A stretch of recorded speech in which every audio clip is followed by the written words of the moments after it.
आजची सर्वात मोठी बातमी म्हणजेच मालेगाव बॉम्बस्फोट प्रकरणाचे निकाल।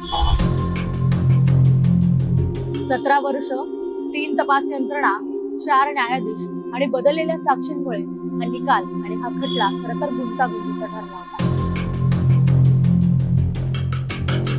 तब्बल 17 वर्षांनंतर म्हणजेच आज 31 जुलै 2025 रोजी मुंबईतील विशेष NIA कोर्ट या प्रकरणाचा निकाल सुनावणार आहे।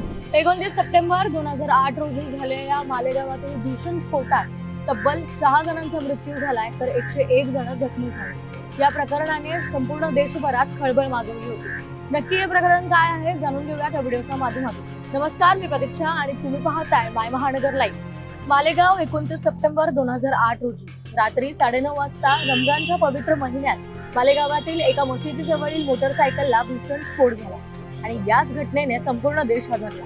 या स्फोटात 6 जणांचा मृत्यू झाला तर 101 जण जखमी झाले।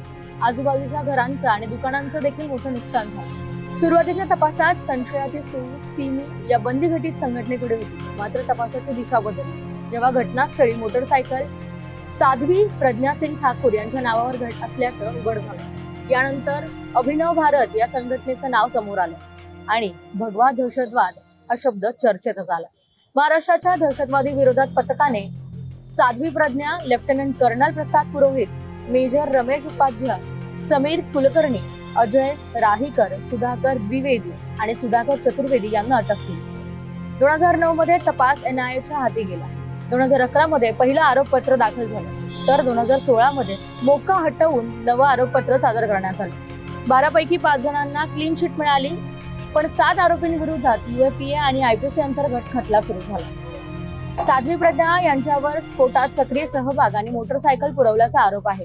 पुरोहित यांना स्फोटक पुरवणारा मास्टरमाइंड ठरवलं गेलं तर इतर आरोपींवरती कट रचणे, पैसा गोळा करणे आणि बैठकींना उपस्थित राहणे असा आरोप देखील आहे।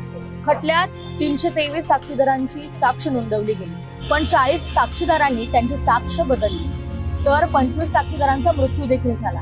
NIAने 7ही आरोपींना मृत्यूदंडाची मागणी केली आहे। 17 वर्ष, 3 तपास यंत्रणा, 4 न्यायाधीश आणि बदललेल्या साक्षींमुळे हा खटला खरं तर गुंतागुंतीचा ठरला होता। या स्फोटातील पीडित आजही या निकालाच्या प्रतीक्षेत आहेत आणि आजच्या निकालाकडे संपूर्ण देशाचं लक्ष लागलंय।